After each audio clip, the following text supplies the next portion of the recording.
दोस्तों हमारे आज के इस वीडियो में ना हम लोग तीन चीजों पे बात करेंगे। ठीक है, और बहुत शॉर्ट वे में बात करेंगे। एग्जाम के लिए आपके पास अब 20 दिन भी नहीं बचे हुए भाई। ये हिसाब आप मान के चलो 19 20 21 जो मैंने यहाँ पे आपको ऑलरेडी बता दिया है। ठीक है, अब कुछ बच्चे ऐसे होंगे सर, ये बोलेंगे सर ये सितंबर है, अक्टूबर है, नवंबर है। तो भाई तुम्हें जो मानना है तुम मान सकते हो, मैंने ऑलरेडी ये मेरे टेलीग्राम चैनल में बता रखा है। ठीक है, दूसरी चीज, एक चीज आप यहाँ पे ध्यान रखना, ये चैनल ना मेरे नाम पर है। ठीक है, पहले मैं आई एग्जाम भी में था। ठीक है, फिर मुझे टेक्स्ट बुक से ऑफर आया। फिर अड्डा वाले अभी पीछे पड़े हुए हैं कि भाई हमारे लिए वीडियो बना, पता नहीं कौन कौन सा है। ठीक है, एक मेरा अलग चैनल है, ये मेरे नाम से है। मैं जो यहाँ पे आपको बोलूंगा ना, मेरे को इससे कोई मतलब नहीं है कि भाई तुम्हें बुरा लगे चाहे सही लगे, मैं आपको सही बात बताऊंगा, क्योंकि मुझे अपना नाम खराब नहीं करना। समझ में आई ये चीज आपको? ये मेरा चैनल है, इसके लिए मैं जिम्मेदार हूं, मुझे कोई कुछ नहीं बोल सकता, इसीलिए मैं आपको सही बोलूंगा। दूसरी चीज, जब हम किसी कंपनी में काम करते हैं ना, जब भी हम किसी कंपनी में काम करते हैं, ऊपर से प्रेशर होता है सेल्स का कि आपने वो बात बोलनी है जो बच्चे को अच्छी लगे। और याद रखना, जो आपके फायदे के लिए बोलते हैं ना, वो चीज आपके लिए हमेशा हानिकारक होती है। मतलब आपके फायदे का मतलब है आपको चिकनी चुपड़ी बातों में जो फंसाता है। समझ में आ गया? तुम्हें बोलेगा भाई जी कट ऑफ 50 जाएगी, आज के जमाने में 50 कट ऑफ जा रही है कहीं? आई भी ऐसे की बात कर रहा हूं मैं, है? तुम्हें बोलेंगे 40 जाती है कट ऑफ। भाई तुम खुद सोचो, आज के जमाने में ना लोग 100 में से 99 98 नंबर लेके आ रहे हैं, इतनी बेरोजगारी है। तुम अगर सपने सजा के भेजे हो ना कि 20 नंबर 30 नंबर 40 नंबर 50 नंबर में मेरा सिलेक्शन हो जाएगा, तो भाई वो सपने में ही रहो, हकीकत की दुनिया में मत आओ। तो ये इसीलिए मेरा जो चैनल है, इसके लिए मैं जिम्मेदार हूं। जो भी मैंने आपको बोला, कल के दिन भविष्य में तुम मुझे जानोगे कि विक्रम सर ने बोला था। यहाँ पे अगर मैं बोलूंगा तो आप जानोगे कि भाई इस फलाने कंपनी ने बोला, इस फलाने कंपनी ने बोला। कंपनी का प्रेशर होता है बंदे पे कि भाई आपको क्या बोलना है क्या नहीं बोलना है। आप हर चीज नहीं बता सकते, आपको आप हर चीज नहीं बोल सकते। जैसे मैं यहाँ पे मेरे चैनल में मैं खुल के अभी बता सकता हूँ आपको कि क्या है क्या नहीं है, मैंने आपको ये बताई डेट। दूसरी चीज मैं आपको बताऊंगा भाई तुम्हारा कट ऑफ कितना जाना चाहिए तुम्हारे एग्जाम के लिए। ये तुम्हारे लिए सच्चाई खोल रहा हूं मैं, सच्चाई की बात है। ठीक है, झूठ बोलना होगा तो 50 बोल दूंगा। भाई देखो, पेपर अगर हार्ड आया पिछले बार की तरह, तो 49 से 55 इतने ही कट ऑफ जाती है। पिछले बार की इससे भी कम थी। ठीक है, कम क्या थी वैसे, 51 थी, लेकिन कुछ बच्चों का कम में भी हो गया था। अब वो आपको पता है नॉर्मलाइजेशन का चक्कर होता है। अगर पेपर इजी आया तो वही आप मान लो 60 से 70, है ना? दो क्राइटेरिया है, ये आप लोग को पता है। और पेपर कैसा आएगा ना तुम्हें पता है ना मुझे पता है। हर बार ये मान के मत बैठो कि पिछले बार जैसा ही पेपर आएगा। कोई दिक्कत नहीं है भाई, ऐसा कुछ नहीं होता, कहीं भी लिखा हुआ नहीं कि आईबीएसआई का पेपर हार्ड आएगा। भाई कभी हार्ड दे दिया, कभी हार्ड नहीं दिया। आप 2023 वाला पेपर सबसे हार्ड मिलेगा आपको, 2021 वाला पेपर आपको कुछ भी हार्ड नहीं, मतलब नॉर्मल मिलेगा आपको। चाहे तो देख लो, मेरे चैनल पे पड़े हुए सारे सारे फ्री ऑफ कॉस्ट पड़े हुए टेलीग्राम चैनल पे, जाके देख लो आप। ठीक है, अब यहाँ पे चीज है कि आपको क्या करना है मार्क्स बढ़ाने के लिए। भाई अभी भी तुम अगर कहीं नहीं गए हो ना, और तुम अगर अभी जाग रहे हो, तो फिर से सो जाओ, क्योंकि कोई फायदा नहीं है।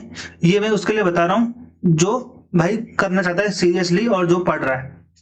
तुम्हें 2021 के सारे पीवाई क्यू, 2024 के सारे पीवाई क्यू, ठीक है, आई थिंक ये 8 शिफ्ट में हुआ था, ये 9 शिफ्ट में हुआ था। ठीक है, अगर तुमने ये 17 पीवाईक्यू कर लिए ना, भाई तुम्हारे 10 नंबर कहीं नहीं गए, मैं तुम्हें बता रहा हूँ, और से 10 नंबर आएंगे ज्यादा। दोनों की ही पीडीएफ, दोनों के ही टेस्ट के रूप में लिंक नीचे पड़े हुए, आप जाके ज्वाइन कर सकते हो, फ्री ऑफ कॉस्ट है, कोई आपको पैसे नहीं लेने वाला। बाइलिंगुअल है, पहली बात तो बाइलिंगुअल है। मेरे पास अभी 8 पेपर है, 4 महीने और डालने। ठीक है, मेरे पास इसके भी 4 शिफ्ट में, इसके भी 4 शिफ्ट में, अभी पूरे नहीं है ये, क्योंकि मैं अकेला बंदा हूँ, मेरे साथ कोई काम करता नहीं है। क्योंकि मैं 2-2 3-3 बजे तक काम करता हूँ, मेरे साथ कोई काम कर नहीं पाएगा। समझ में आ रहा? और मैं ये नहीं बोल रहा हूँ कि मैं हीरो हूँ, कोई बात नहीं, कोई हीरो हीरो कुछ नहीं है, बस आपको नॉर्मली बता रहा हूँ मैं। ठीक है, अब यहाँ पे ना आपको क्या समझना है, ठीक है, क्या इंपॉर्टेंट है आपके लिए।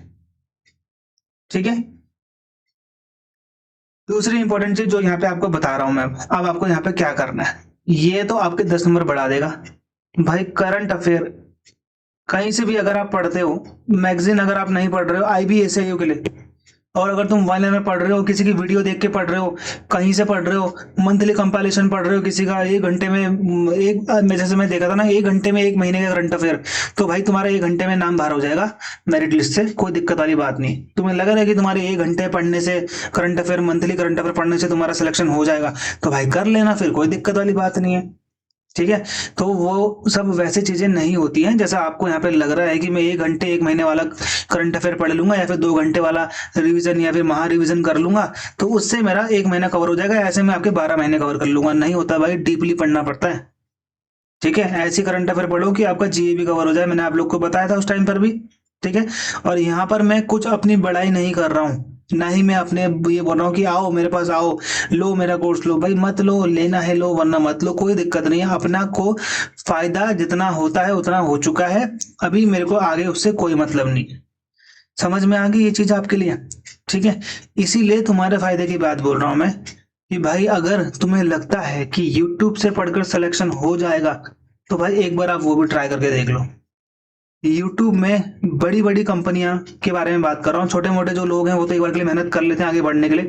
बड़ी कंपनी के पास मैं ऑलरेडी काम कर चुका हूँ, उनके पास एक ही पीपीटी होती है, जब भी कोई नई भर्ती आती है वो यही पीपीटी, शाम को क्लास स्टार्ट करनी पड़ती है, यही पीपीटी हर उसमें जाती है, हर पहले सेशन में जाती है।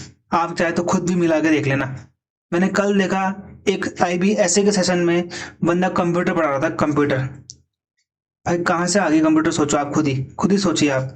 ठीक है, IBACI को सेशन चल रहा था एक जगह पे, वो बंदा 1 लाइन करंट अफेयर पढ़ा रहा था उनको, बहुत जेन्युइन, वो बहुत सिंपल था, कोई अवार्ड था उसके बारे में पूछा गया था, सिंपल, वो भी डायरेक्ट डायरेक्ट क्वेश्चन। हाँ एक दो क्वेश्चन आएंगे, वैसे मना नहीं कर रहा हूँ मैं कि भाई वो क्वेश्चन नहीं आएंगे, आएंगे, आ सकते हैं आराम से, कोई दिक्कत की बात नहीं, लेकिन फिर आपको पता है कि आपको जो मैक्सिमम नंबर अगर लाने हैं तो फिर आपको स्टेटमेंट बेस्ड भी करना पड़ेगा। ठीक है, तो वो तो मैगजीन से ही होगा, आप जो आपका सोर्स है आप वो कर सकते हो, नहीं तो अगर आप डेली फाइनेंशियल एक्सप्रेस पढ़ रहे हो फिर तो आपका हो ही जाएगा आराम से। ठीक है, और बच्चे काफी बोल रहे हैं कि सर क्या इसमें यूपीएससी वालों का होता है? यूपीएससी वालों का होना होता भाई, रीजनिंग तो करनी पड़ेगी, क्वांट्स तो करनी पड़ेगी, वो कौन करके देगा? यूपीएससी वाले की कैसे होगी रीजनिंग और क्वांट्स अच्छी? ठीक है, ऐसा कुछ नहीं है कि किसका कोई अच्छा है, भाई सब कोई तैयारी करेंगे सबका हो सकता है, लेकिन जो अब जाग रहा है भाई वो तो दोबारा सो जाओ, क्योंकि टाइम वेस्ट मत करो अपना। ठीक है, किसी और चीज के लिए देना। और सबसे इंपॉर्टेंट चीज मैं आपको बता देता हूँ, IB की एक और वैकेंसी आएगी अगले 2-3 महीने में शायद। ठीक है, ऐसा एक्सपेक्टेड है, जो ग्रेजुएशन बेस पर रहेगी या फिर 12th बेस पर रहेगी। ठीक है, आई थिंक मे बी वो MTS हो सकता है, या फिर आई थिंक, ठीक है, या तो फिर कोई और वैकेंसी इसमें हो सकती है जो ये लोग नई क्रिएट करेंगे।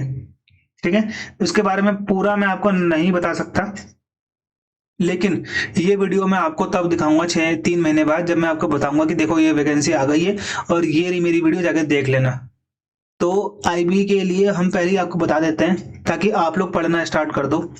बेवकूफों की तरह इधर उधर हाथ मारने से अच्छा है आप बात को सुनो और समझो। यहाँ तक बहुत सारे बच्चे पहुंचे ही नहीं होंगे, अभी आधा देखकर ही खत्म कर दिया होगा कि यार मेरे पास टाइम ही नहीं है, मैं तो इतना वीडियो देख नहीं पाऊंगा। जिसने यहाँ तक वीडियो देख लिया अब वो समझ जाएगा कि उसे क्या करना है। ठीक है, कट ऑफ आपको यहाँ पे बता दी है, यहाँ पे क्या करना है आपको बता दिया है। ठीक है, क्वांट्स रीजनिंग के लिए कुछ नहीं करना भाई, ऑलरेडी मैं आपको बता चुका हूँ CPO-SI, और यहाँ पर PYQ लगा लो, तुम्हारा क्वांट्स भी कवर है, कोई दिक्कत वाली बात है। 2021 से पहले का मत लगाना, बहुत लो लेवल के पेपर आते थे, समझ में आ गया? ठीक है, उस टाइम के तो हार्ड ही होंगे ना, वो अभी का लो लेवल है। ओके भाई, अब तुम्हारे पास 20-22 दिन, 19-20-21 जहां तक मुझे पता है वो तुम्हारे एग्जाम डेट है। पर डे आपकी 3 शिफ्ट है, बस दुआ करना कि लास्ट शिफ्ट में और फर्स्ट शिफ्ट में ना पड़े। ठीक है, बीच वाली शिफ्ट में पड़ जाए तो बढ़िया रहता है। ठीक है, क्योंकि लास्ट शिफ्ट तक आते आते क्वेश्चन खत्म हो जाते हैं, तो क्वेश्चन फिर हार्ड देते हैं वो लोग। ठीक है, तो फर्स्ट शिफ्ट में और लास्ट शिफ्ट में ना पड़े, बस बीच वाले में पड़े और आसपास ही पड़े। ठीक है, तो छोटा वीडियो बनाया था, बाकी हमारी रिवीजन बैच चल रहा है, आपकी मर्जी है, आप आ सकते हो। डेली क्लास चलती है, UPSC लेवल के क्वेश्चन करवाता हूँ उसमें सीधा, डायरेक्टली सीधा UPSC 2018, 19, 20, 21 के UPSC के क्वेश्चन। ठीक है, ऑलरेडी मैंने भेजे हैं आपके ग्रुप में, फ्री वाले ग्रुप में जाके देख लेना। ठीक है, बाय बाय, जय हिंद।